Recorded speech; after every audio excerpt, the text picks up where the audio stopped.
आइए अब हम इसकी मशक स्टार्ट करते हैं। मशक में पहले सवालात देखें कि मुसन्निफ़ को किस किस्म का बंगला रहने को मिला था। मुसन्निफ़ को जो बंगला मिला वो अपनी क्लास में इंतखाब का था। ये बंगला विल्सन साहब ने ख़ास तौर पर अपने लिए बनवाया था। ये बंगला कमोबेश 2 एकड़ के तय राजी पर मुश्तमिल था, यानी शुरू ही से काफ़ी तवील अरीज़ था। इमारत के सामने एक वसी बाग था। बाग में जा बजा सुर्ख व सफ़ेद गुलाब के फूल उगे हुए थे। ठीक है। सलीम मियाँ का मशगला क्या था? सलीम मियाँ दिन भर अपने बेफिक्रे दोस्तों के साथ बैडमिंटन खेलते और शाम को होते ही टीवी के सामने जम जाते। सलीम मियाँ अली बख्श पर क्यों बरहम हुए? सलीम मियाँ की गैर मौजूदगी में उसका एक दोस्त अमजद मिलने आया तो अली बख्श ने उसे बरामदे में ही बिठा दिया और सादा काफ़ी पानी का गिलास पेश किया। जब सलीम मियाँ को इस बात का पता चला तो वो अली बख्श पर बरहम हुआ कि उसने उसके दोस्त को गोल कमरे में सोफे पर क्यों नहीं बिठाया और फ्रिज में से निकाल कर कोका कोला की बोतल क्यों नहीं पेश की। ठीक है। नेक्स्ट क्वेश्चन देखें। देहाती लड़का पहले दिन स्कूल गया तो उसने कैसा लिबास पहन रखा था? जब देहाती लड़का पहले दिन स्कूल गया तो उसने नंगे सर पर साफा बांध रखा था, बदन पर कुर्ता और तहमद और पाँव में पठवारी जूता था। जब मास्टर जी ने उसे शलवार पहनने को कहा तो धीमी आवाज़ में बोला कि शलवार तो लड़कियां पहनती हैं। नेक्स्ट क्वेश्चन देखें। मास्टर जी छोटे चौधरी के गांव क्यों गए थे? मास्टर जी शिकार के लिए खेलने के शौकीन थे। एक बार दिसंबर के महीने में वो शिकार करते करते छोटे चौधरी के गांव में जा पहुंचे तो उन्होंने वो रात छोटे चौधरी के पास बसर करने का इरादा किया। मास्टर जी को चाय कैसी पेश की गई?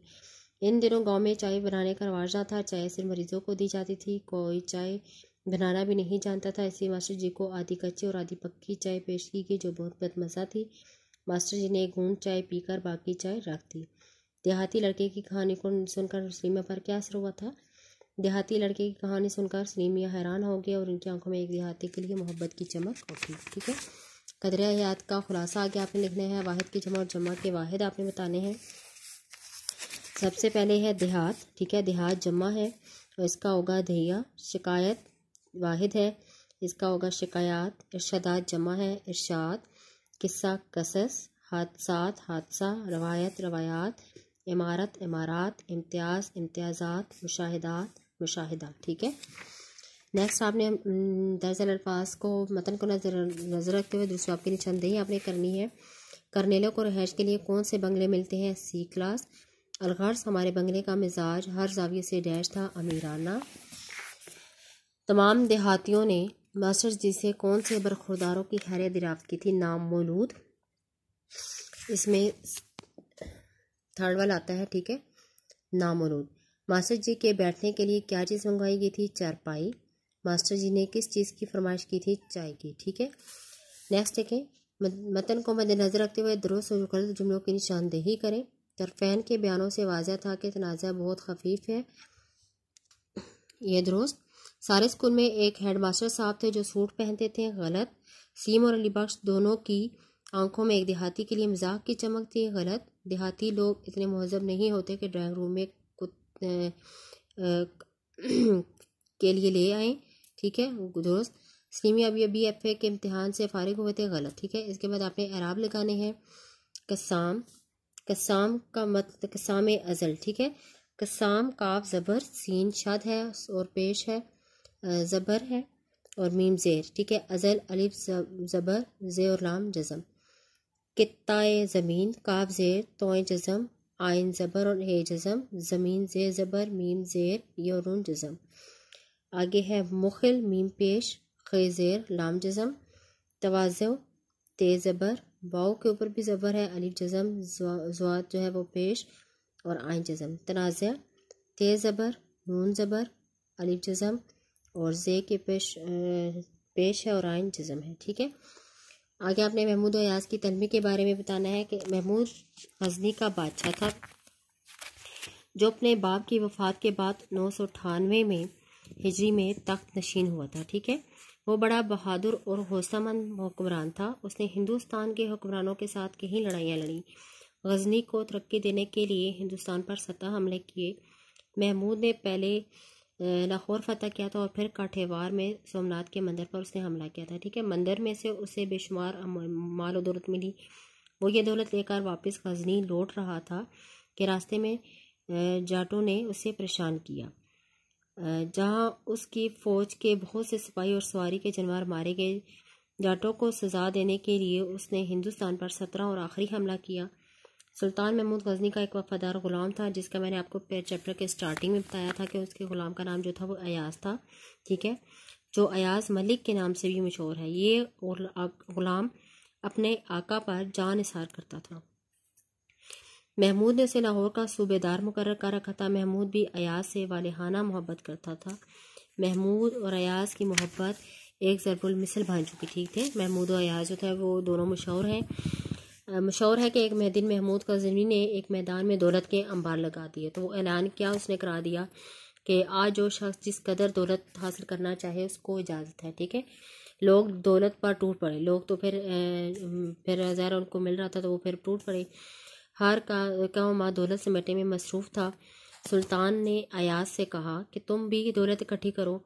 तो अयाज ने क्या फिर जवाब दिया कि आका आप वादा करें जिस चीज़ पर मैं हाथ रखूं वो मेरी मलकियत बन जाए। ठीक है, तो बादशाह ने कहा तुम्हें इजाज़त है। अयाज ने झट से बादशाह के कंधे पर हाथ रख दिया और मुझे सरकार की ग़ुलामी मतलूब है कि उसने उनकी ग़ुलामी को तरजीह दी महमूद की। ठीक है, अयाज ने जो है महमूद की ग़ुलामी को तरजीह दी और उनको इतनी कदर उनकी आपस में वालिहाना मोहब्बत थी कि वो जो दुनियावी मालो दौलत है उसने उसको रद्द कर दिया। ठीक है, आगे नेक्स्ट क्वेश्चन देखें। मुज़क्कर और मोनस अल्फाज के अलग अलग करें आपने। तूल मुज़क्कर है, शान मोनस, चमन मुज़क्कर, तवाज़ो मोनस, इश्तियाक मुज़क्कर। ठीक है, इसके बाद दज़ल अल्फाज के आपने मायने लिखे हैं और इनको जुमलों में इस्तेमाल करें। मायने में बता देते जुमले आप बताएंगे।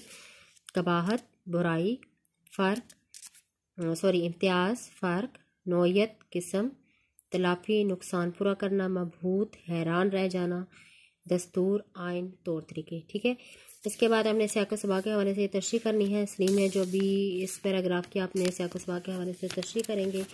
नेक्स्ट पेज टर्न करें। ये 2 पैराग्राफ दिए गए हैं, इन दोनों की आपने तशरीह करनी होगी। ठीक है, आगे कॉलम लाए। तूल, अर्स, दाखिल, खारिज, अज़ल, अबद, रंज, मुसरत, खफीफ, शदीद, चमन का होगा वैराना। ठीक है, आगे है ये उर्दू ग्रामर का पार्ट है कि रोज़मर्रा और मुहावरे के लिहाज से गल्प फ़िक्रात की दुरुस्तगी। आप लोगों ने पहले भी 7th क्लास में पढ़ा था, 8th क्लास में भी आपने पढ़ा है। अहले ज़बान की आम बोल चाल को रोज़मर्रा कहा जाता है। अंडरलाइन करें। रोज़मर्रा में अल्फाज अपने हकीकी मायनों में इस्तेमाल होते हैं, जबकि मुहावरा 2 या 2 से ज़्यादा लफ्ज़ों का ऐसा मजमू होता है जो अपने हकीकी गैर हकीकी मायनों में होते हैं। रोज़मर्रा में हम अपने हकीकी अल्फाज इस्तेमाल करते हैं और ये उर्दू ज़बान की बोल चाल होती है। ठीक है, रोज़मर्रा। लेकिन जो मुहावरा होता है जो उसमें क्या होता है, 2 या 2 से ज़्यादा लफ्ज़ों का ऐसा मजमू होता है जिसमें गैर हकीकी मायने इस्तेमाल होते हैं। ठीक है, किसी भी ज़बान को दुरुस्त बोलने या लिखने के लिए उसके रोज़मर्रे और मुहावरे से आशनाई ज़रूरी है। ठीक है, अगर खिलाफ़ी ज़बान कोई लफ्ज़ बोला जाए या लिखा जाए तो गलत शुमार होगा। ज़हन में ऐसी मिसालें पेश की जाती हैं जिसमें रोज़मर्रे या मुहावरे की गलती मौजूद है। ठीक है, अब जैसे गल्प फ़िक्रात है, आज हमने मैच खेला। अब ये रोज़मर्रा के लिहाज से ये जुमला जो है वो गलत है। ठीक है, आज हमने मैच खेला, हमने नहीं कि आज हमने मैच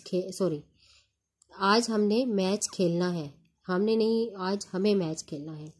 असलम शाम के 5 बजे अकरम को मिला, तो यहाँ पे होगा असलम शाम के 5 बजे अकरम से मिला, अकरम को मिला नहीं होगा।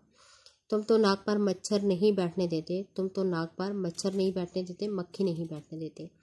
साहब का हुक्म सर माथे पर नहीं आंखों पर होता है। ठीक है, अगर मुमकिन हो सके तो मेरा काम कर दीजिए, अगर मुमकिन हो तो मेरा काम कर दीजिए। ठीक है, बराए मेहरबानी फरमाकर ख़त का जवाब दीजिए। अब बराए मेहरबानी फरमाकर तो एक ही बात है कि मेहरबानी के लिए मेहरबानी फरमाकर, तो मेहरबानी फरमाकर ख़त का जवाब जल्द देना।